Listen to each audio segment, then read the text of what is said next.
Nah, ini peserta ada baru 11 ya. Baru 11 peserta. Oke. Sebagian sudah pada di rumah atau masih ada yang di kampus? Teman saja ya. Di kampus, Pak. Kampus Pak, Sebagian. di kampus. Oke, Kang paham ini di kampus ya. Eh, baik, ini ya kita materi 4. Tapi saya set ke dulu. Oke. Nah, ini ya dan terkait pembahasan kali ini kita akan sedikit membahas terkait data dan informasi dalam era digital saat ini. Nah, kita hidup di masa di mana data menjadi sumber kekuatan baru. Nah, kalau dulu sumber daya utama adalah minyak dan logam, kini yang paling berharga adalah data. Nah, data yang menggerakkan ekonomi, mempengaruhi keputusan dan bahkan membentuk perilaku sosial kita ya. Nah, setiap klik, setiap transaksi dan setiap interaksi digital menghasilkan jejak data yang cukup luar biasa besar gitu ya. Seperti yang kita lakukan saat ini juga ya, salah satunya karena karena digital juga ya. Nah, pada pertemuan sebelumnya kita sudah membahas bagaimana teknologi menjadi pendorong utama transformasi digital. Nah, hari ini kita akan melangkah lebih jauh, memahami bagaimana data menjadi fondasi dari semua inovasi tersebut. Nah, oke. Eh, ininya, nah, nah, untuk pengantar data dan informasi di era digital, nah, sini kita akan sedikit membahas. Di sini ada data mentah ya. Data mentah adalah fakta dasar yang belum terstruktur, gitu. Nah, belum diolah dan belum memiliki makna tertentu. Artinya, data ini masih dalam bentuk asli, sebagaimana diperoleh dari sumber-sumber tanpa ada proses interpretasi ataupun analisis apapun. Nah, misalkan ketika kita mencatat angka hasil survei, ini menyimpan gambar dari misalkan dari CCTV kamera ya, ataupun mencatat hasil observasi lapangan. Nah, semua itu merupakan data mentah ya. Data ini masih kasar sehingga belum bisa langsung digunakan untuk mengambil keputusan. Nah, dalam konteks teknologi informasi, data mentah bisa berbentuk teks seperti catatan hasil wawancara ataupun data transaksi, bisa gambar ya, seperti foto ataupun hasil tangkapan layar maupun observasi seperti hasil pengamatan perilaku menggunakan sistem atau pola lalu lintas jaringan. Nah, disinilah kita eh, apa pentingnya proses mengelola data dan dari data mentah. Inilah nantinya kita akan melakukan proses data processing ya, seperti pengkodean, klasifikasi, dan analisa agar berubah menjadi informasi yang bisa dimanfaatkan. Nah, misalkan coba bayangkan jika kita punya ribuan baris data transaksi tanpa mengelompokkan atau memfilter makna data itu sebelum memberikan makna apapun. Eh, tapi setelah kita olah, misalkan dengan menghitung total penjualan per bulan ataupun melihat tren pelanggan, barulah di sana muncul informasi yang bisa digunakan untuk mengambil keputusan bisnis. Nah, jadi ingat, data mentah adalah bahan dasar dari informasi ya. Nah, tanpa data mentah yang akurat, informasi yang dihasilkan pun tidak akan bisa dipercaya. Nah, oleh karena itu, dalam setiap sistem informasi, tahap pertama yang krusial adalah mengumpulkan data mentah yang benar, lengkap, dan valid. Gitu. Oke. Nah, selanjutnya ada informasi yang bernilai. Gitu. Informasi yang bernilai di sini eh, kita memahami apa itu data mentah. Sekarang kita masuk ke tahapan informasi bernilai. Informasi bernilai di sini merupakan hasil dari proses pengelolaan data mentah. Jadi data yang sebelumnya tidak terstruktur dan belum memiliki arti, kini telah melalui proses pengelolaan ya, seperti klasifikasi, analisis, dan interpretasi, sehingga menjadi struktur yang bermakna dan dapat digunakan untuk mendukung pengambilan keputusan. Nah, nah, ini bisa kita lihat ada tiga karakteristik utama dari informasi bernilai. Di sini ada terstruktur, bermakna, mendukung keputusan. Nah, terstruktur di sini dalam arti data sudah diorganisasi dengan rapi, misalkan data pelanggan yang sebelumnya hanya berupa daftar nama, acak, kini sudah disusun berdasarkan kategori, wilayah, ataupun waktu transaksi. Nah, struktur ini membuat kita lebih mudah membaca pola dan tren. Nah, lalu yang kedua ada bermakna. Bermakna di sini maksudnya informasi yang baik, bukan sekadar kumpulan angka ataupun kata, tapi memiliki arti yang jelas. Misalnya dari data penjualan kita tidak hanya tahu gitu, angka, tetapi juga tahu mengapa penjualan meningkat ataupun menurun. Inilah yang menjadi data itu lebih bermakna. Nah, yang ketiga ada mendukung keputusan. Mendukung keputusan di sini tujuannya, tujuan akhir dalam informasi adalah membantu mengambil keputusan baik level operasional, manajerial maupun strategi. Eh, in, misalkan informasi hasil analisis keuangan membantu pimpinan menentukan strategi bisnis, sementara informasi dari sistem absensi membantu dosen memahami kedisiplinan mahasiswa. Nah, jadi bisa diperhatikan perbedaan utama data adalah bahan mentah, sedangkan informasi adalah hasil olah yang siap dipakai. Nah, informasi memberikan insight ya, bukan sekadar angka gitu. Dalam konteks eh, di dunia kerja misalkan, kemampuan kita untuk mengubah data menjadi informasi itu cukup bernilai. Nah, misalkan salah satu keterampilan penting di era digital, tanpa kemampuan ini data yang melimpah tidak akan ada gunanya.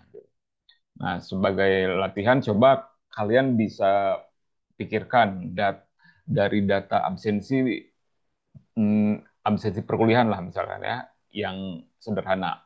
Informasi apa saja yang bisa didapat jika data diolah dengan benar gitu ya. Bisa dicoba ini kan ya, didiskusikan nanti. Nah, lalu next.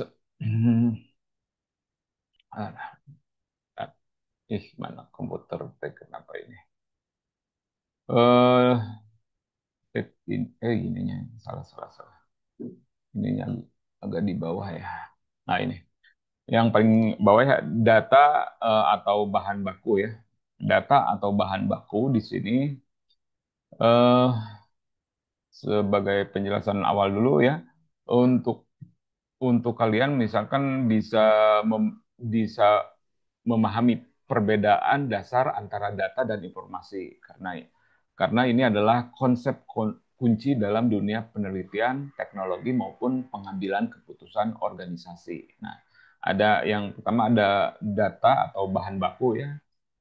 Data bisa diibaratkan sebagai bahan mentah ya. Ia merupakan input dasar yang belum memiliki makna ataupun konteks yang jelas. Misalkan angka berapa ya? 50 atau 75 ataupun kata iya atau tidak. Ini semuanya potongan data. Nah, secara terpisah, data tidak memberikan kita pemahaman apapun. Nah, data bisa berasal dari berbagai sumber, seperti hasil observasi, kuesioner, sensor, ataupun transaksi. Ya. Sebagai contoh yang tadi kita sudah pas, atau bisa buat lagi apa ya, contoh jika kita mengumpulkan data nilai ujian, misal nilai ujian mahasiswa, nah misalkan ada 70, 85, 90, atau 60, maka itu baru data mentah ya. Nah, kita belum tahu apakah itu nilai rata-rata, nilai akhir, ataupun nilai dari mata kuliah tertentu yang mana. Nah, belum ada penjelasannya. Nah, jadi data adalah input dasar tanpa konteks, seperti bahan makanan mentah yang belum diolah. Gitu. Lalu yang di bawahnya ada informasi ya, informasi atau hasil olahan ya.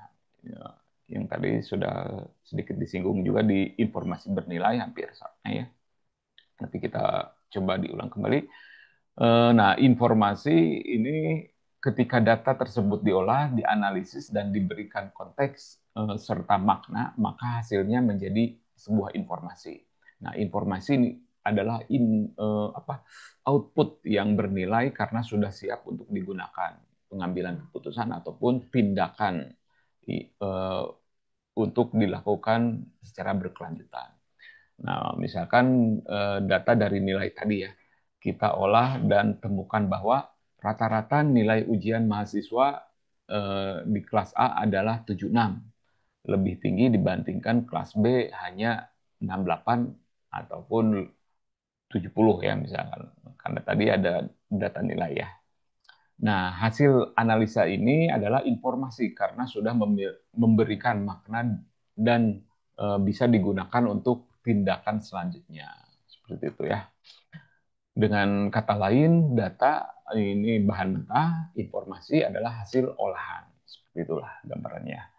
Lalu yang ketiga ada hmm, bentar. Sebetulnya masih ada lagi ya ininya analogi sederhananya gitu. Bisa dibayangkan misalkan data adalah bahan-bahan mentah seperti beras, sayur, dan bumbu. Nah, lalu informasi adalah nasi goreng yang siap disantap atau sudah melalui proses pengolahan. Nah, seperti itulah intinya. Next, untuk karakteristik utama ya, karakteristik utama big data. Karakteristik utama big data di sini eh, coba mungkin kalian mahasiswa sekarang kita bicara tentang big data ya.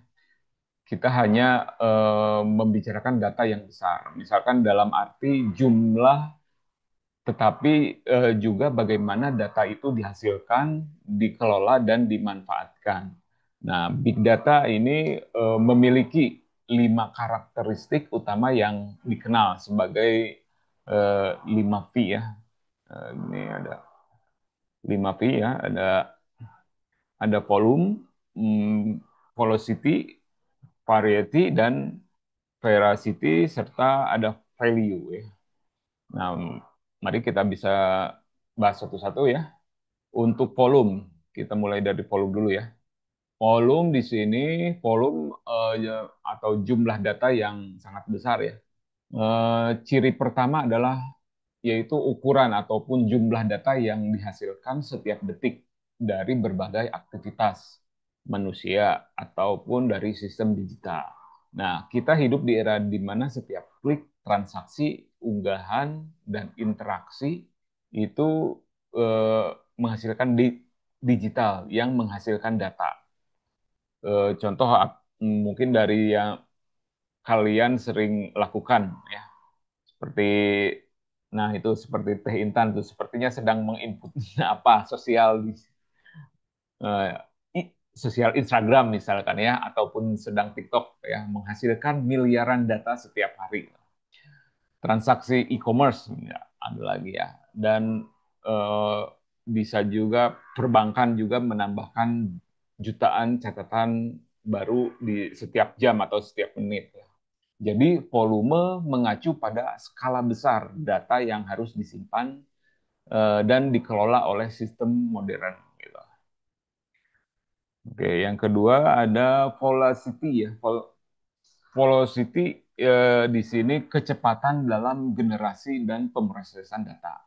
Nah, velocity yang berarti kecepatan data dihasilkan dan harus diproses.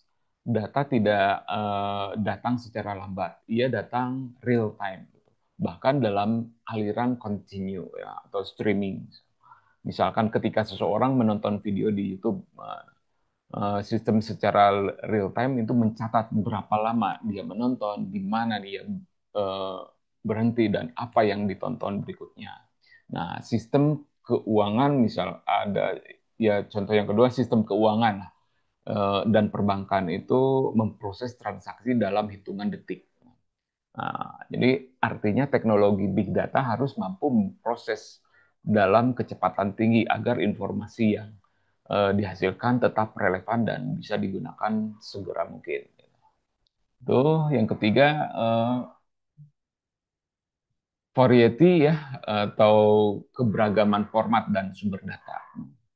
Yang ketiga ini adalah variety yaitu keragaman data yang muncul dari berbagai sumber dalam berbagai format. Nah, jika dulu data hanya berupa angka dan teks yang terstruktur, nah di tabel sekarang bentuknya biasa. Teks atau gambar, video, ada audio, log aktivitas, itu bahkan sinyal sensor dari perangkat IoT gitu ya. Misalkan perusahaan otomotif bisa mengumpulkan data dari sensor mobil.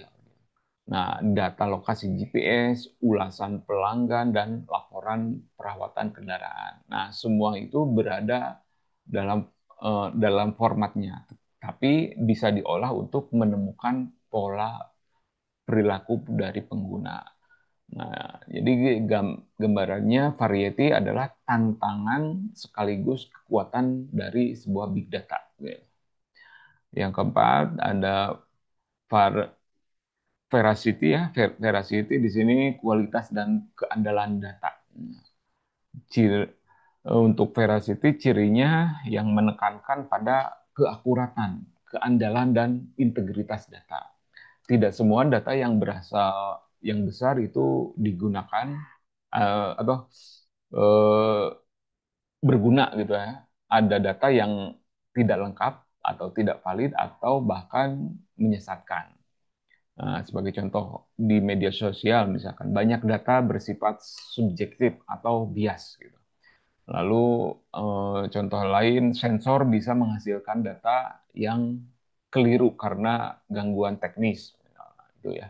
Nah, maka sebelum menganalisa data kita harus memastikan veracity-nya itu tinggi, artinya datanya valid dan bisa dipercaya. Seperti itu gambarannya. Ya. Yang kelima terakhir itu ya value. Nah, value di sini nilai dan wawasan yang dihasilkan. Eh, yang paling penting ini value ya. Mungkin dari kalian kalau ada iseng itu mana value-nya apa, value-nya itu ya hasilnya. Jadi, nah sebanyak apapun data yang dimiliki, jika kita menghasilkan nilai, maka data itu tidak berguna. Gitu. Nah, big data menjadi bernilai ketika hasil analisa itu dapat meningkatkan efisiensi operasional, dapat membantu pengambilan keputusan yang lebih baik gitu ya, dan atau memberikan wawasan yang strategis bagi organisasi. Seperti itulah nilai value-nya gitu ya. Misalkan perusahaan transportasi seperti Gojek lah atau Grab menggunakan big data untuk menentukan area dengan permintaan yang cukup tinggi. Ini memperkirakan waktu perjalanan dan memberikan harga dinamis. Semua itu adalah value ya. Nah, hasil nyata dari pemanfaatan big data. Gitu. Nah, jadi intinya terkait ini ya, terkait karakteristik dari utama utama big data itu kesimpulannya eh, kalian mungkin harus lebih apa ingatlah big data bukan hanya tentang data yang besar tetapi tentang bagaimana data yang besar, cepat, beragam dan kompleks. Ini bisa diolah dengan diolah dengan benar sehingga menghasilkan nilai nyata bagi organisasi atau masyarakat. Nah, 5 karakteristik ini ada volume, velocity, variety, veracity, dan value ya. Harus diingat. Next, kita selanjutnya ke nah, jenis data dalam layanan layanan digital ya. Hmm,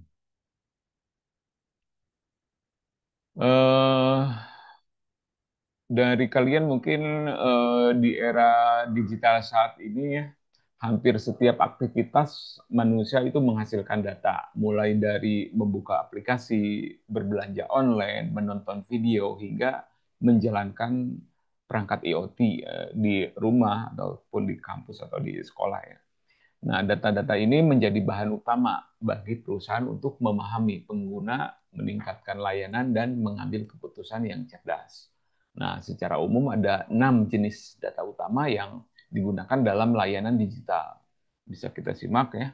Ada yang pertama ada pengguna data ya. Pengguna data di sini data pengguna mencakup informasi dasar seperti demografi, preferensi, dan riwayat penggunaan layanan. Contohnya, nama, usia, jenis kelamin, lokasi, atau minat, atau riwayat ya, ya riwayat login pengguna di aplikasi misalkan.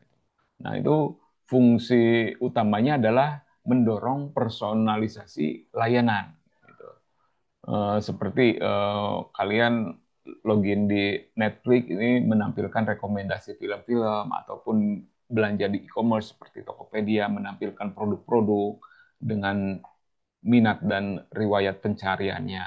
Jadi semakin lengkap data pengguna, semakin relevan dan profesional apa relevan dan personal pengalaman yang bisa diberikan kepada mereka.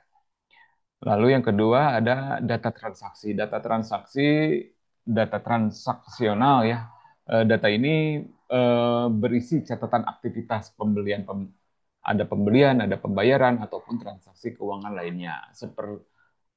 Setiap kali seseorang membeli produk berlangganan atau berlangganan layanan lah, ataupun melakukan pembayaran secara digital, data tersebut akan terrecord atau tersimpan ya. Fungsi data transaksional adalah sebagai dasar analisis perilaku konsumen. Nah, dengan menganalisis, maka perusahaan bisa menentukan produk yang laku, memprediksi tren permintaan, ataupun memberikan promosi yang tepat sasaran. Sebagai contoh, Shopee dan Gojek menggunakan pola transaksi untuk menawarkan diskon ataupun paket langganan.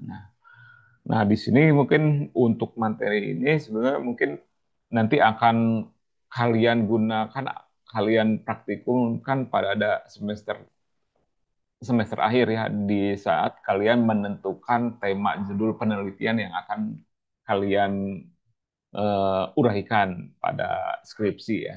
Nah, di sini fungsi data transaksional gitu sebagai dasar menganalisa apa yang akan kalian ambil dalam tugas akhir nanti gitu. Nah, next ada yang ketiga data perilaku ya. Data perilaku di sini data yang menggambarkan bagaimana pengguna berinteraksi dengan layanan digital. Nah, misalkan seberapa lama pengguna membaca artikel ataupun tombol mana yang sering diklik ataupun halaman apa yang sering ditinggalkan gitu. Fungsinya adalah untuk mengoptimalkan UI user interface ya dengan memahami perilaku pengguna. Perusahaan bisa memperbaiki desain, navigasi, dan pengalaman penggunaan agar lebih nyaman dan efisien. Contohnya YouTube ya, mempelajari perilaku skip video misalkan, menyesuaikan algoritmanya rekomendasi ini, ataupun contoh lain aplikasi e-learning lah, menganalisa aktivitas pengguna untuk meningkatkan keterampilan dan fitur belajar. Gitu. Yang keempat ada data sensor dan IoT ya. Nah, jenis data ini berasal dari perangkat yang saling terhubung, Internet of Things, ya, IoT, seperti sensor, suhu, kamera, jam pintar, ataupun kendaraan dan perangkat rumah pintar lain. Nah, data yang dihasilkan secara real time ini memberikan informasi langsung tanpa campur tangan manusia. Nah, fungsinya adalah mendukung otomatisasi dan efisiensi. Nah, fungsi utama dari data sensor dan IoT gitu. Misalkan sistem smart home lah, menyesuaikan suhu ruangan secara otomatis, ataupun sensor di pabrik yang mengirimkan data kondisi mesin dan responsif terhadap lingkungan fisiknya. Nah, yang kelima ada data lokasi. Data lokasi ini memberikan informasi tentang posisi geografis pengguna ataupun perangkat. Biasanya dikumpulkan dari GPS, Wi-Fi ataupun sinyal ponsel ya. Fungsi utamanya adalah untuk menganalisa lalu lintas dan penawaran lokal gitu. Contoh ada Gmap ya, lalu aplikasi transportasi online ya yang menentukan tarif seperti Gojek gitu ya. Lalu bisnis lokal dapat menargetkan promosi dan ke pelanggan di era tertentu misalkan itu. Next yang terakhir itu ada data media sosial. Nah, ini data media sosial eh, yang mencakup aktivitas interaksi dan sentimen pengguna di platform seperti Instagram, X atau Twitter ya, ataupun TikTok. Nah, fungsinya di sini untuk menganalisa pasar dan tren. Nah, perusahaan menganalisa apa yang sedang dibicarakan pengguna, emosi di balik komentar dan popularitas suatu topik.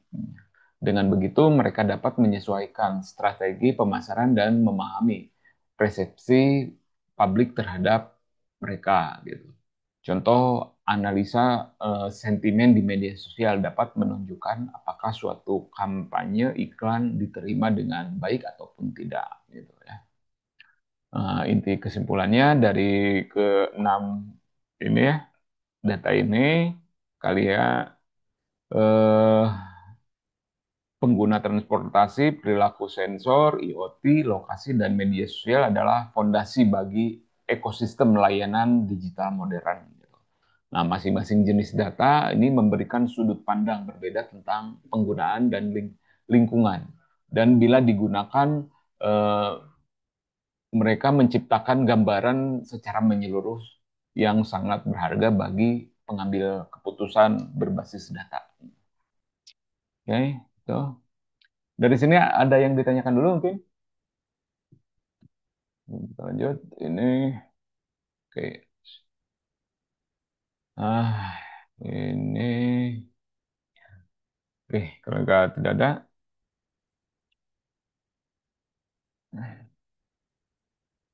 pengelolaan data, pengumpulan, pemrosesan, dan penyimpanan ya di sini.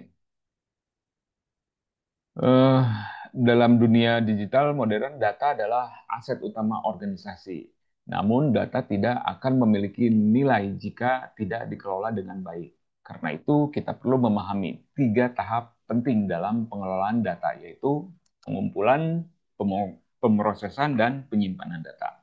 Yang pertama, metode pengumpulan data. Langkah pertama adalah pengumpulan data adalah proses data dari berbagai sumber, metode eh, eh, proses memperoleh data dari berbagai sumber gitu. Metode pengumpulan data. gitu. Metode pengumpulan data dapat bervariasi eh, tergantung dari kebutuhan dan jenis data. Misalkan diantaranya ada formulir dan survei gitu ya. Itu bisa dijadikan untuk proses pengumpulan data ya. Eh, Formulir dan survei untuk mengumpulkan data langsung dari pengguna seperti preferensi, kepuasan ataupun profil dari demografisnya. Yang kedua ada pelacakan perilaku. Pelacak perilaku ya.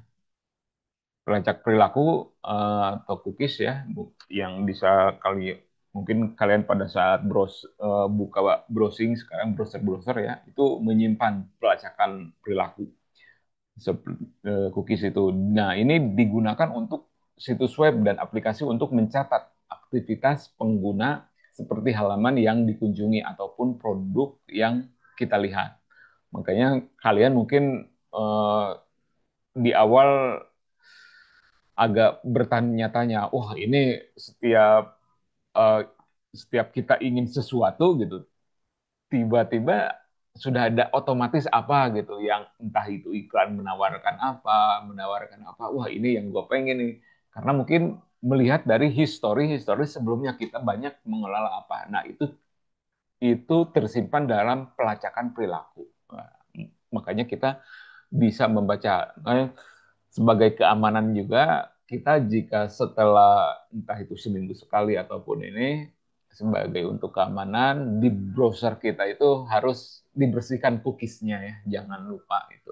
Sebagai tindakan keamanan lah ya. Karena dia biar tidak ter, tidak terbaca apa yang kita lakukan sebelum-sebelumnya. Nah, selanjutnya ada perangkat IoT dan sensor. Ini sebagai metode pengumpulan. Sumber data real IoT dan sensor ini sumber data yang cukup real time ya, dari perangkat fisik seperti kamera, kendaraan, mesin, industri ataupun alat kesehatan. Nah, ini sangat penting untuk sistem otomatisasi dan pemantauan ya. Lalu ada interaksi langsung untuk mengumpulkan mm, metode pengumpulan data. Interaksi langsung di sini CRM ya, CRM Customer Relationship Management. Ini menyimpan data hasil interaksi langsung antar pelanggan dan perusahaan, seperti keluhan, pertanyaan ataupun permintaan layanan. Uh, Nah, lalu untuk di tahap kedua ada tahapan pemrosesan data ya. Tahapan pemrosesan data di sini yang di bawah itu ya, ada pembersihan data, ini menghapus data yang rusak, ganda ataupun tidak relevan. Lalu ada transformasi dan normalisasi. Ini mengubah format dari data agar konsisten dan mudah diolah. Lalu ada analisis atau statistik algoritma. Ini menggunakan metode analitik atau algoritma untuk menemukan pola, tren, dan hubungan antar data. Nah, tahapan ini sangat sering kali melibatkan mesin learning biasanya ya, ataupun analisis statistik gitu. Lalu yang terakhir ada agresi dan visualisasi dari tahapan pemrosesan data. Ini hasil analisis disajikan dalam bentuk tabel, grafik, ataupun dashboard agar mudah dipahami dan digunakan. Lalu yang ketiga ada solusi penyimpanan data. Solusi penyimpanan data di sini tahapan eh, berguna bagaimana data disimpan agar aman, efisien, dan mudah diakses gitu. Nah, beberapa solusi penyimpanan umumnya di era digital banyak ya, meliputi ada RDBMS, relational database management system. Ini menyimpan data lebih terstruktur dalam bentuk tabel dengan relasi antar entitas. Contoh ada MySQL, Postgres, Oracle ya, lain-lain. Lalu ada NoSQL. NoSQL ini digunakan untuk data tidak terstruktur atau semi terstruktur seperti teks, ya, JSON ya, ataupun media. Ya. Contohnya MongoDB ada ataupun Cassandra ya gitu. Lalu ada cloud storage ya. Cloud storage ini penyimpanan yang berbasis awan, yang fleksibel dan eh, scalable kalau nggak salah ini. Nah, ini dapat bersifat public, private ataupun hybrid gitu. Contoh ada Google Cloud ya, ya, dan lainnya banyak kayak. Lalu yang terakhir ada data lakes ya. Data lakes di sini menyimpan data mentah dalam volume besar eh, dari berbagai sumber, cocok untuk menganalisa lanjutan seperti big data, analisis ataupun AI training gitu ya, yang intinya.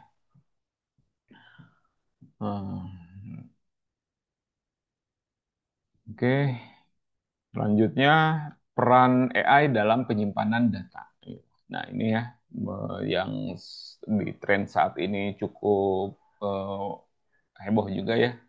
Kecerdasan buatan atau AI kini juga berperan penting dalam pengelolaan data, terutama untuk meningkatkan efisiensi dan keandalan sistem penyimpanan.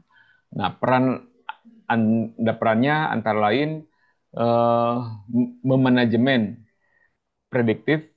AI dapat memprediksi kebutuhan kapasitas penyimpanan ataupun mendeteksi potensi gangguan dari sistem. Lalu ada optimasi penempatan.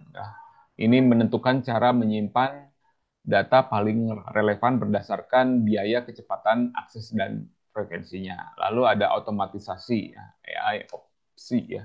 AI ini membantu melakukan pemeliharaan otomatisasi, memperbaiki error dan menjaga performa sistem secara mandiri tanpa intervensi manual gitu.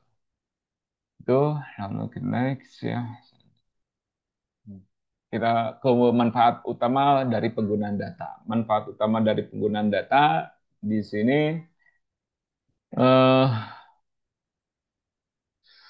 bagaimana data dikumpulkan, diproses, dan disimpan.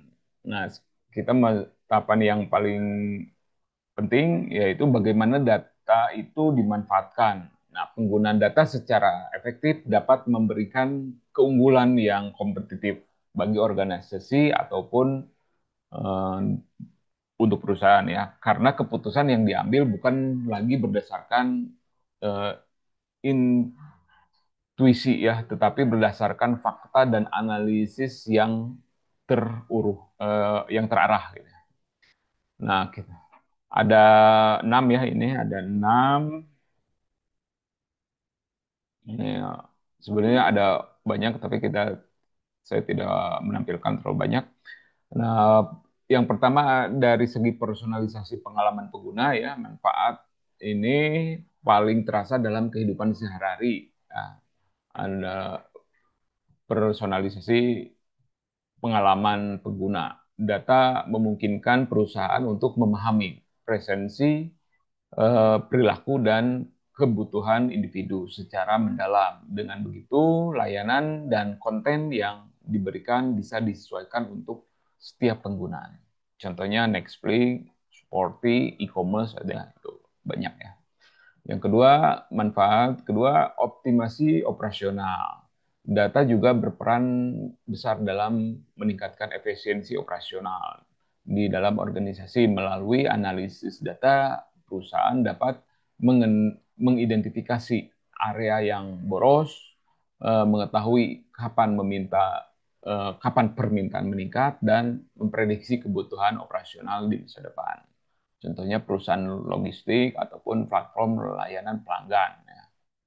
Lalu manfaat yang ketiga ada pengambilan keputusan berbasis data juga. Itu manfaat kemampuan pengambilan keputusan berdasarkan data ataupun sering disebut data driven decision making kalau nggak salah. Di sini keputusan tidak lagi dibuat berdasarkan perasaan ataupun perkiraan, tetapi berdasarkan bukti faktual dan analisis yang mendalam. Contohnya manajemen menentukan strategi pemasaran berdasarkan tren penjualan, eh, ataupun pemerintah menggunakan data untuk menentukan kebijakan publik misalkan itu. Lalu yang keempat ada manfaat pengembangan produk inovatif ya. Dengan menganalisa pola pengguna, keluhan dan umpan balik pengguna, perusahaan bisa menciptakan fitur-fitur baru yang relevan dan dibutuhkan. Contohnya aplikasi belajar online ataupun produsen smartphone yang merancang kamera dengan fitur eh, malam hari misalkan lah itunya. Lalu yang kelima ada manfaat efisiensi dan pengurangan biaya. Nah, manfaat lah. Ini dengan data organisasi bisa mengidentifikasi area yang perlu diperbaiki ataupun mengotomatisasikan proses rutin menggunakan sistem berbasis data. Contohnya ada pabrik yang menggunakan data sensor untuk mendeteksi kerusakan mesin ataupun perusahaan layanan pelanggan menggunakan chatbot ya berbasis data untuk mengurangi beban kerja dari staff gitu. Nah, ya, manfaat yang keenam peningkatan daya saing organisasi. Nah, semua manfaat tadi pada akhirnya bermanfaat pada satu hal besar, daya saing ya. Perusahaan atau lembaga yang mampu memanfaatkan data dengan baik ini akan lebih cepat beradaptasi terhadap perubahan, lebih memahami kebutuhan pasar dan lebih tanggap terhadap peluang baru gitu. Ya. Itu next.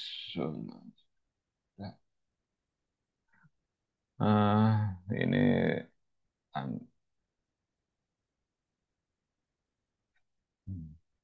tantangan dan resiko ya untuk privasi, keamanan dan etika. Ya. Di era modern seperti sekarang, data adalah aset yang berharga. Setiap aktivitas, mulai dari penggunaan media sosial, transaksi digital, hingga aktivitas akademik, menghasilkan data. Namun, bersamaan dengan manfaatnya, muncul pula tiga tantangan besar. Ada privasi data, keamanan data, dan etika penggunaan data. Ya. Yang untuk privasi data berbicara tentang hak individu untuk mengontrol informasi pribadi. Nah, di Indonesia sendiri hal ini sudah mulai diatur melalui undang-undang eh, PDP ya kalau nggak salah. Namun walaupun regulasi sudah ada, kesadaran publik masih di bawah rata-rata lah, masih rendah ya. Banyak masyarakat yang belum memahami bahwa data pribadi seperti NIK, alamat email ataupun riwayat pencarian online ini memiliki nilai ekonomi dan bisa disalahgunakan gitu. Nah, perbandingan regulasi internasional menjadi krusial untuk standar global. Artinya, kita tidak bisa hanya berpacu pada regulasi lokal. Nah, dunia digital itu lintas batas, ya. Data bisa berpindah dari satu negara ke negara lain dalam hitungan detik. Maka dari itu ya cukup penting bagi Indonesia untuk memiliki regulasi yang selaras dengan standar internasional seperti GDPR ya di Eropa misalnya. Nah, kalian perlu menyadari menjaga privasi bukan hanya tanggung jawab dari pemerintah, ya tapi juga jadi tanggung jawab pribadi sendiri ya setiap pengguna teknologi. Lalu yang kedua, keamanan data. Keamanan data ini berbicara tentang bagaimana melindungi data dari ancaman pencurian ataupun penyalahgunaan. Ya. Laporan berdasarkan penelitian dan hasil analisa lah ya. Laporan menunjukkan bahwa ancaman cyber di Indonesia cukup riskan dan meningkat. Nah, sementara skor nasional cyber security index-nya kita masih rendah gitu. Ini menandakan bahwa kapasitas pertahanan digital negara kita eh, masih kurang untuk ditingkatkan atau kurang ada peningkatan. Nah, ya. Kita menghadapi tantangan infrastruktur. Banyak lembaga dan perusahaan belum memiliki sistem keamanan yang kuat, baik dari sisi teknologi maupun sumber daya manusianya. Maka investasi dalam infrastruktur keamanan data seperti sistem enkripsi, audit digital, dan pelatihan itu eh, menjadi tenaga ahli keamanan cyber menjadi kebutuhan yang cukup mendesak. Ya. Nah, ini bagi kalian ini nanti mungkin akan lebih memfokuskan ke security atau ke programmer atau menganalisa ya, silakan. Nah, bagi mahasiswa IT ataupun data science ini adalah peluang besar untuk berkontribusi, kalian bisa menjadi generasi yang membangun sistem pertahanan digital bangsa gitu. Oke, yang ketiga, etika penggunaan data. Nah, etika data berbicara tentang bagaimana data digunakan secara bertanggung jawab. Nah, banyak inovasi berbasis data seperti AI dan machine learning ya, yang dapat membawa manfaat besar. Namun ada juga risiko bias algoritma dan pengawasan yang berlebih ya, atau over surveillance jika data disalahgunakan gitu. Nah, ini berarti bahwa keputusan yang dibuat oleh sistem AI ini seringkali tidak transparan. Nah, kita perlu tahu bagaimana dan mengapa keputusan itu diambil. Misalkan, algoritma yang menentukan siapa layak menerima pinjaman ataupun pekerjaan bisa saja bias terhadap kelompok tertentu jika datanya tidak seimbang. Nah, etika data menuntut kita untuk menjaga keadilan, transparansi, dan tanggung jawab dalam setiap proses pengambilan keputusan berbasis data. Gitu. Nah, oke, next. Nah, tren masa depan dan peran data. Ini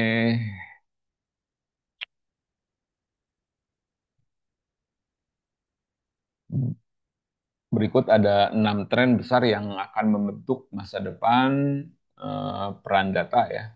Yang pertama ada dominasi AI dan machine learning, terutama ya di era perkembangan saat ini yang sedang marak ya. Kita sedang berada di era di mana kecerdasan buatan dan pembelajaran machine learning itu mendominasi cara kita mengelola dan memahami data. Gitu. Dua hal utama yang muncul dari tren ini adalah personalisasi yang canggih. Nah, maksudnya ini setiap layanan digital akan semakin disesuaikan dengan kebutuhan individu. Misalkan sistem rekomendasi di e-commerce, musik ataupun pendidikan daring yang menyesuaikan konten sesuai dengan perilaku pengguna.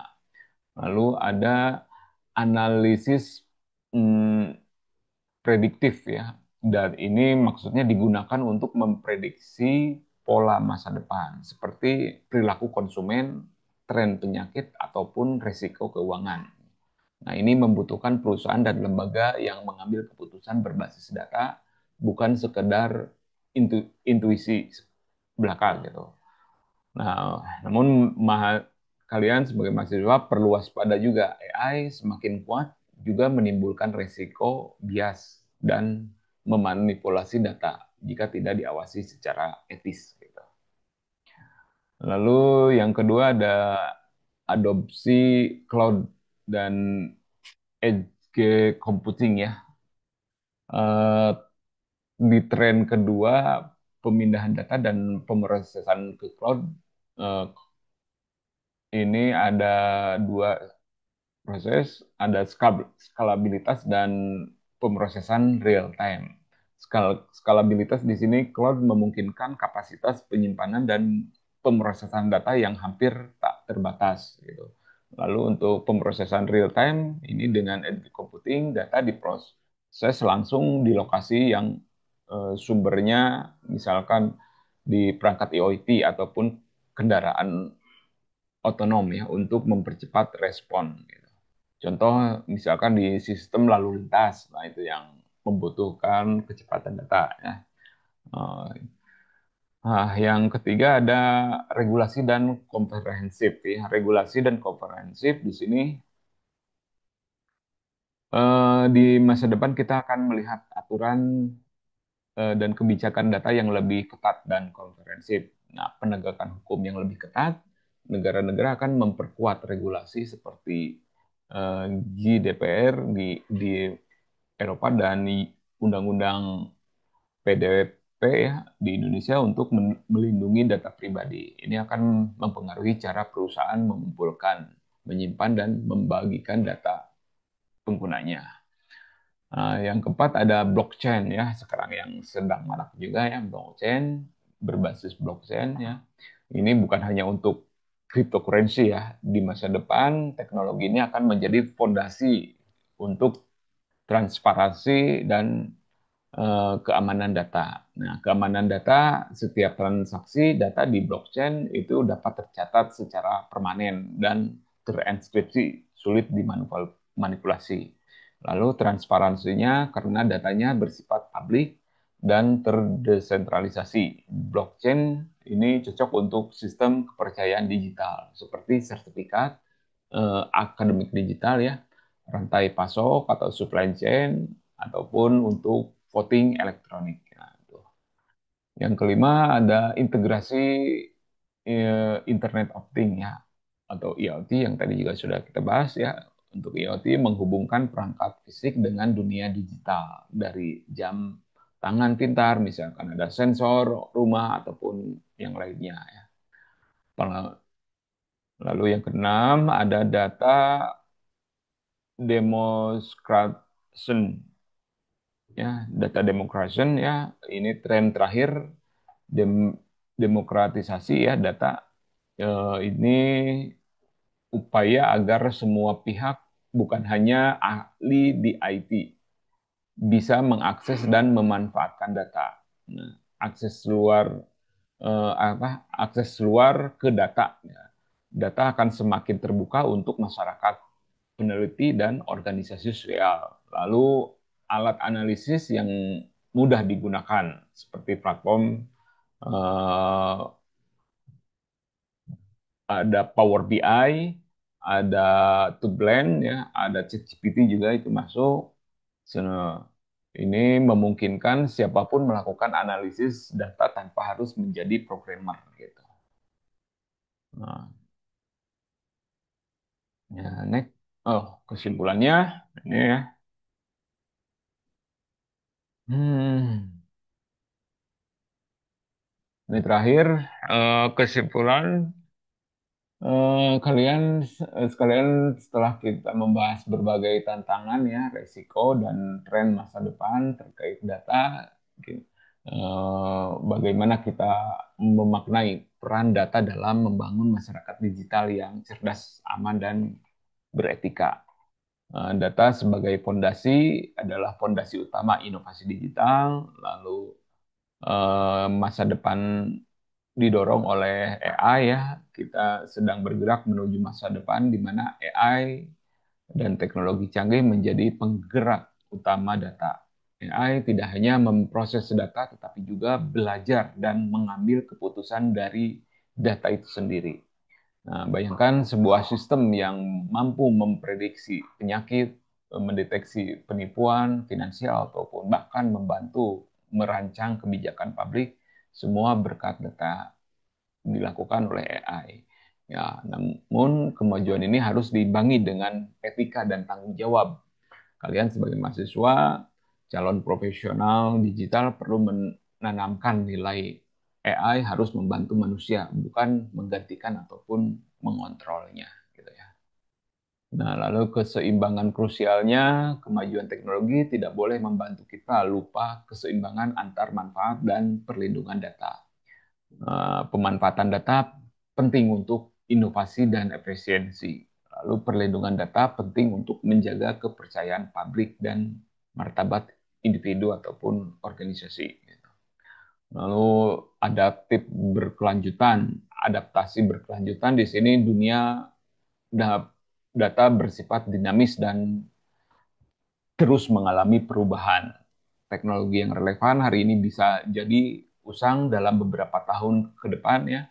Karena itu adaptasi berkelanjutan menjadi kunci yang keberhasilan ya, belajar terus-menerus lalu mengikuti perkembangan alat analitik baru ya. Yang kelima, regulasi yang sehat. Nah, tidak ada inovasi berkelanjutan tanpa regulasi yang sehat.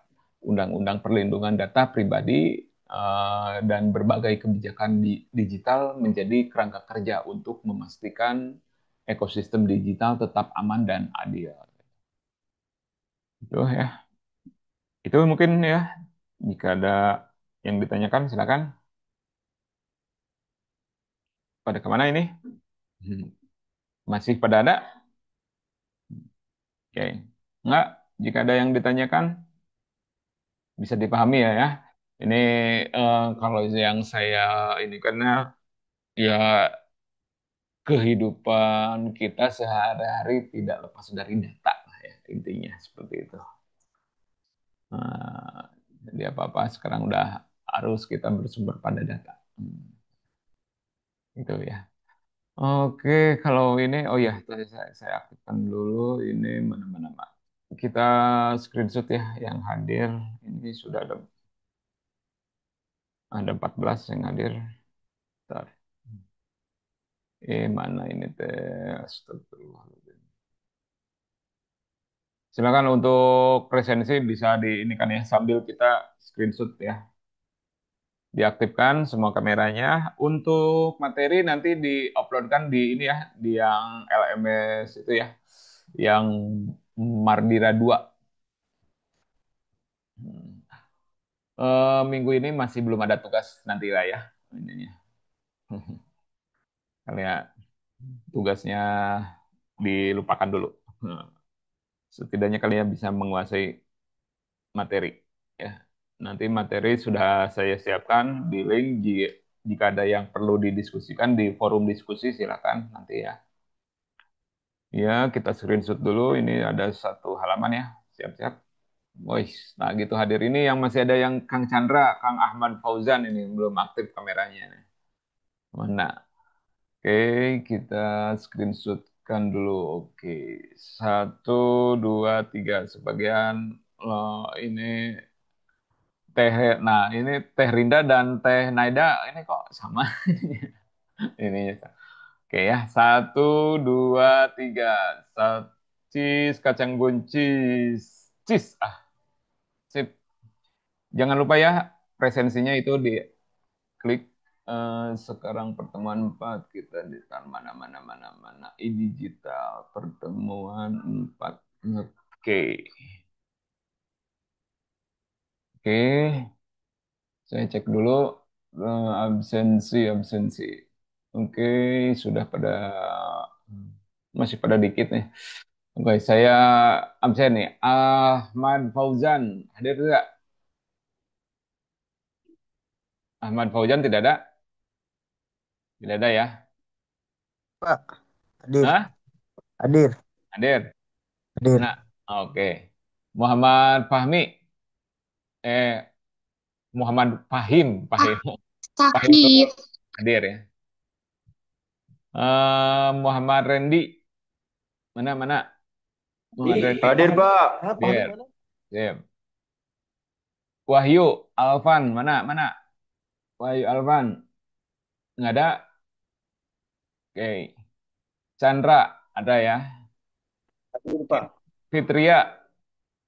Fitria ada? Mika coy. Hadir Pak, hadir. Fitria hadir. Fitria hadir. Arya Duta. Arya. Mana? Arya mana? Nggak ada. Muhammad Alfi. Alif. Muhammad Alif. Hadir Pak, hadir. Hadir. Revansa. Revansa mana? Revansa tidak ada ya. Denny Ramdhani. Mana Denny? Denny Ramdhani tidak ada ya. Oke. Sip. Udah semua. Berarti yang Alfa 4. Oke itu ya. Berhubung udah zuhur, saya harus ke masjid. Terima kasih untuk waktu dan kesempatannya. Sampai berjumpa di minggu berikutnya ya. Jaga kesehatan buat semuanya. Wabillahi taufiq wal hidayah. Wassalamualaikum warahmatullahi wabarakatuh. Waalaikumsalam warahmatullahi wabarakatuh. Assalamualaikum.